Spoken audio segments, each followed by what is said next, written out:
Already কিন্তু কাতারে গরম পড়া শুরু হয়ে গেছে। পিছনে দেখতে পাচ্ছেন সূর্যের কি তাপ। আজকে মোটামুটি ভালোই গরম লাগছে। হঠাৎ করে কিন্তু শীতটা উধাও হয়ে গেল। আর যত গরম পড়বে ততই কিন্তু প্রবাসীদের জন্য অবস্থা খারাপ হয়ে যাবে, কারণ এখানে সর্বনিম্ন তাপমাত্রায় কিন্তু আপনার 40 না মানে 50 থাকে, আর হাইতো 55 পর্যন্ত উঠে। দেখেন সূর্যের জন্য আমাকে দেখা যাচ্ছে নাকি ঠিক মতো, আমি একটু ঘুরি।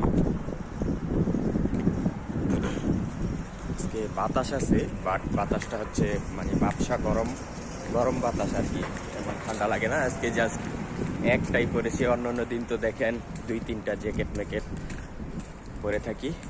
বলতে বলতে কিন্তু আমি আমার সেই BMW গাড়ির এখানে পার্কিংয়ে রেখেছি। এটা আমার গাড়ি এটা।